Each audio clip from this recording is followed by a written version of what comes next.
Hallelujah. प्रभु यीशु मसीह का धन्यवाद करते हैं सुंदर शाम के लिए कि हमारे प्रभु ने हम सभी को संभाला, सुरक्षित रखा। सुबह से लेकर अब तक प्रभु ने हमारी हर एक कार्य में सहायता मदद की, हमारे प्राणों को, हमारे शरीर को सुरक्षित किया, हमें हर एक हानि दुर्घटना से प्रभु ने बचाया। परमेश्वर को हम धन्यवाद करते हैं। प्यारो, आज की शाम में परमेश्वर के वचन से देखते हैं कि प्रभु वचन के द्वारा हमसे क्या कहते हैं। हम देखेंगे यशायाह की पुस्तक उसकी 4 अध्याय की 6ठी आयत, जिसमें इस प्रकार लिखा है, वह दिन को धूप से बचाने के लिए छाया और आंधी पानी और छड़ी में एक शरण और आड़ होगा। आमीन। धन्यवाद करते हैं स्वर्गीय आसमानी प्रभु, इस सुंदर वचन के लिए आपको धन्य कहते हैं स्वामी। हमारे परमेश्वर का वचन आज हमसे कहता है प्यारो कि वह दिन को धूप से बचाने के लिए छाया है। हालेलुया। दिन को धूप से बचाने का अर्थ क्या है कि हम बाहर खड़े हो जाएं और हमें जब धूप लग रही है तो हमारे ऊपर छाया आ जाएगी।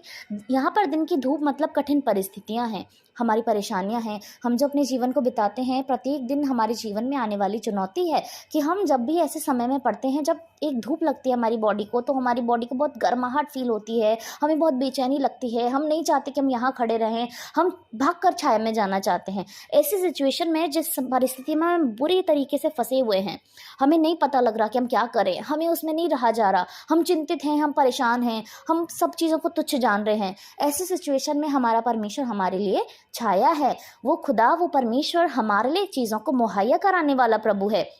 जैसे धूप में एक छाया आ जाती है तो हमें आराम मिलता है, वैसे ही जब हमारी बुरी परिस्थितियां होती हैं उस समय में जब समाधान निकल कर आता है तो हम निश्चय आनंदित हो जाते हैं। तो वो समाधान क्या है, वो छाया क्या है? हमारा परमेश्वर है। वो हमारे लिए छाया और समाधान को तैयार करता है कि हम परेशान ना हो, हम दुखी ना हो। और प्रभु का वचन कहता है, और आंधी पानी और छड़ी में एक शरण और आड़ होगा। जब आंधी पानी आती है या फिर हमें छड़ी लगती है, बहुत दुखी परिस्थिति, बहुत विपरीत परिस्थिति, यानी आंधी पानी में इंसान टिक कर नहीं खड़ा हो सकता, उस समय वो मानसिक रीति से, शारीरिक रीति से बड़े परेशान रहता है। ये संसारिक आंधी पानी के विषय में बात नहीं हो रही है, यह हमारे भीतर से उठने वाले जो आंधी पानी के रूप में गुस्सा, क्रोध, ईर्ष्या, भेदभाव की भावनाएं, तमाम प्रकार की ताड़नाएं जो हमारे अंदर से निकलती हैं, जो बाहर की परिस्थितियां होती हैं, उस सिचुएशन में हमारा परमेश्वर हमारी शरण है। जब हमारे भीतर में ऐसे आंधी तूफान आ रहे हैं, हम कई बातों को लेकर परेशान हैं, हम अपने परमेश्वर के पास आ जाएं, उसके पवित्र वचन के पास आ जाएं,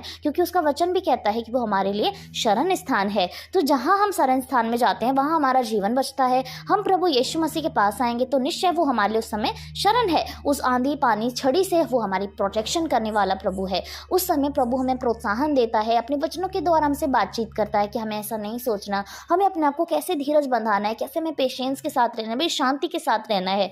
एक बात तो हम हमेशा जानते हैं और निश्चय ये बात है कि हमारा परमेश्वर हमारे लिए सारी चीज़ों को करने वाला प्रभु है। कई बार हम लंबी प्रार्थनाएं कर रहे होते हैं, कई बार हम बहुत दिनों से मांग रहे होते हैं, लेकिन हमारे साथ नहीं होता। उस चीज़ में को साल, 2 साल, 3 साल निकल जाते हैं, हमें लगता है प्रभु हमारे लिए भूल गए हैं या उनकी योजना इस चीज़ में नहीं है। लेकिन हमारा परमेश्वर उस बात को कभी नहीं भूलता प्यारो, उस प्रार्थना को कभी नहीं भूलता प्यारो। वो हमेशा उस चीज़ को याद रखता है कि मेरे बेटे, मेरी बेटी को क्या चीज़ की ज़रूरत है और उसने क्या मांगा है।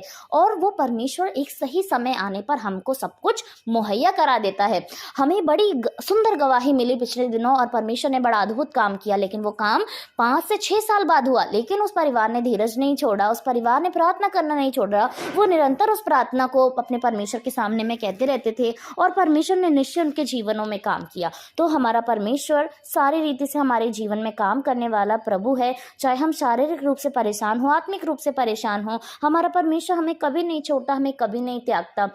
उसका वचन कहता है कि संसार तुम्हें छोड़ सकता है, संसार की माता तक तुम्हें छोड़ सकती है, लेकिन वो हमें कभी नहीं छोड़ने वाला प्रभु है। वो उस जगत के अंत तक हमारे साथ रहने वाला परमेश्वर है।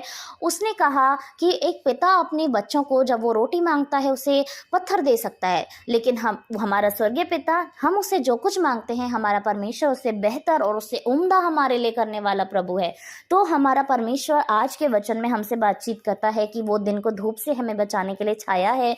जितने भी लोग आज परेशान हैं, उनको बहुत परेशानी, बहुत समस्या है, कर्जा है, डिप्रेशन है, बीमारी है, परिवार में क्लेश है, तो जीवन में सफलता नहीं है, तो निश्चय हमारा प्रभु आज हमारे लिए वो छाया बनने वाला है, वो हमारे लिए आड़ बनने वाला है, वो हमारे लिए शरण बनने वाला है कि हमें अपने परमेश्वर के पास बड़े ही विश्वास के साथ आना है, बड़ी ही नम्रता के साथ आना है, हमें बड़ी धीरज धरकर अपने प्रभु के पास में आना है। हमारा परमेश्वर निश्चय हमारे लिए उन बातों को पूरा करने वाला प्रभु है।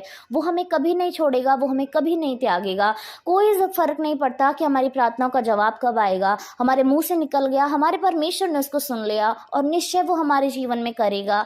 उसके लिए हमें बड़ी ही धीरजता के साथ इंतज़ार करना है। हमारे प्रभु के पास हमारे लिए बेहतर योजनाएँ हैं, उसका वचन कहता है। वो कहता है कि तुम्हारे लिए मेरे पास अच्छी योजनाएँ हैं और अंत में तुम्हारी आशा भी पूरी होगी। हमारा प्रभु हमारी ही आशा के अकॉर्डिंग भी काम करना चाहता है और वो बातें भी हमारे जीवन में करना चाहता है जो योजनाएं उसके पास हैं। तो जब उसकी योजना और हमारी आशा मिलेगी तो निश्चय हमारे जीवन में एक अच्छा उम्दा फल तैयार होगा जो हमारे परमेश्वर की ओर से होगा, जो हमें आनंद भी देगा और हमारे लिए भला भी होगा, क्योंकि हमारा प्रभु महान महान और महान है। वो सेनाओं का यहोवा है, वो हमारे लिए सब कुछ करने वाला परमेश्वर है। आज के दिन में जितने भी लोग परेशान हैं, निश्चय इस वचन के साथ शांति पाएं, धीरज को पाएं और इस उम्मीद को, इस विश्वास को पाएं कि प्रभु हमारे साथ है, वो हमारी छाया है और वो हमारी आड़ है। सभी को जय मसीह की।